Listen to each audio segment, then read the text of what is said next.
आप हमें अपना प्रोटोकॉल की धौंस दिखा के हम पर इस तरह से हमको ट्रैफिक में झोंक कर आप लोग राज करेंगे। हद कर रखी है आप लोगों ने।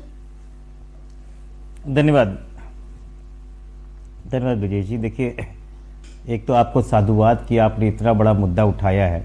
आज जहां पॉलिटिकल लोग अलग अलग बातें कर रहे हैं वहाँ आपने जन सुविधा का मुद्दा उठाया है। तो मैं भी अपना दायित्व निभाते हुए, क्योंकि आपको पता है कि मैं चिकित्सक भी हूँ और इस चीज़ से मैं बहुत ज़्यादा परेशान भी रहता हूँ पॉलिटिशियन के साथ में, तो मैं इसके दोनों आयाम एक बार देखता हूँ कि क्या क्या परेशानियाँ हो सकती हैं। विजय जी, चिकित्सा में जब हम लोग इमरजेंसीज़ की बात करते हैं और आपने अपने वक्तव्य में एम्बुलेंस की बात करी, तो एम्बुलेंस का एक अलग ही ज़रूरत होती है, अलग ही इम्पोर्टेंस होती है। मेडिकल में accident, severe head injuries, cardiac arrest या ब्रेन स्ट्रोक, ये मेडिकल इमरजेंसीज मानी जाती है। साथ में अगर डिलीवरी हो रही हो वो भी एक इमरजेंसीज मानी जाती है।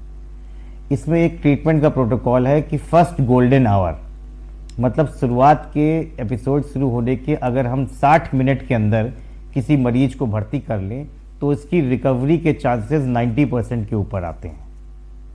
क्योंकि ये देखा गया है कि ट्रॉमा मतलब चोट लगने पर, एक्सीडेंट होने पे पूरे विश्व का ये डाटा है कि 50% मृत्यु पहले 1 घंटे के अंदर हो जाती है और अगली 50% की मृत्यु अगर होती भी है तो वो अगले 24 घंटे के अंदर होती है।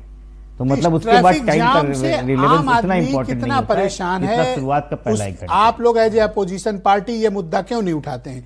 मैंने देखा पूरी विधानसभा बीत गई, आपके नेता अनाप शनाप मुद्दों को उठाते रहे, एक ने भी अपोजिशन से विधानसभा में मुद्दा नहीं उठाया कि लखनऊ का ट्रैफिक ध्वस्त है, क्योंकि आप भी उस सुविधा के आदी हैं।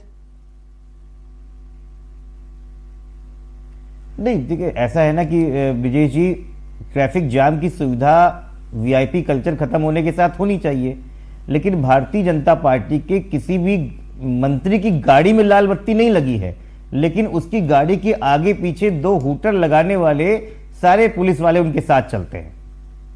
और ये कल का बात, आप क्योंकि कल एक बड़ा इवेंट हुआ था, प्रधानमंत्री आए थे, उत्तर प्रदेश सरकार के मंत्री 4-4 गाड़ी से कम कोई मंत्री नहीं चलता लखनऊ में, और अगर ये बाहर जाते हैं तो 10-10 गाड़ियां, 3-3, 4-4 जिप्सी पुलिस की चलती है। रौंद डालें आम आदमी को अगर कोई बीच में आ जाए तो। विजय जी, 3-4 नहीं, यहां पर रसूख इस बात पे माना जा रहा है कि इनके काफिले में कितनी गाड़ियां हैं। अगर 30-40 गाड़ियों से कम हो तो बड़ा मंत्री नहीं माना जा रहा है जी। तो इस तरीके से उत्तर प्रदेश का कल्चर बना हुआ है और बहुत ज्यादा प्रभावित है। हम लोग एक बात को लगातार कर रहे हैं। अगर आप कौन सा जनता के मुद्दों को उठा रहे हैं? आपने एक बार भी ये मुद्दा नहीं उठाया, मुझे अफसोस है इस बात का। नहीं, देखिए, जो समाज के मुद्दे हैं वो अलग अलग प्लेटफॉर्म पे उठाए जाते हैं, ऐसा नहीं है कि मुद्दे नहीं उठाते, लेकिन आज लखनऊ की स्थिति इतनी भयावह हो गई है कि लखनऊ में कोई भी चौराहा नहीं बचा है। और इत्तेफाकन मेरे एक ट्रैफिक पुलिस वालों से बात हुई जो बहुत सीनियर रैंक पे थे, तो मैंने कहा कि भाई आपने चौराहे खत्म करके ये घुमावदार क्यों बना दिए? तो कहते हैं वो वीआईपी जो है वो कम से कम 3-3 बार में रेड लाइट क्रॉस कर रहे थे, तो बड़ी परेशानियां हो रही। अब जैसे हजरतगंज, जैसे दुबे जी कह रहे थे ना, उत्तर प्रदेश हजरतगंज के चौराहे को किया क्या इन्होंने? राजधानी के सबसे बड़े चौराहे को वहां से 4 डाइवर्जन मारा, लेकिन वीआईपी अगर गुजरना है तो वो बैरियर हटा दिया जाएगा। जनता 2 किलोमीटर का चक्कर लगाए, जाम में फंसते फंसाते तब हजरतगंज आए, लेकिन वीआईपी के लिए खोल देंगे जब चाहिए। हजरतगंज में इस ट्रैफिक पुलिस की शर्मनाक करतूत को आप देख लीजिए। कोई इसके लिए आपको रॉकेट साइंस, कोई हिडन कैमरे की जरूरत नहीं है साहब। ये बेशर्मी की पराकाष्ठा है, ये प्रोटोकॉल की पराकाष्ठा है, ये ढिठाई है, ये वीआईपी कल्चर है। मेन चौराहे पर। ओके, मनीष।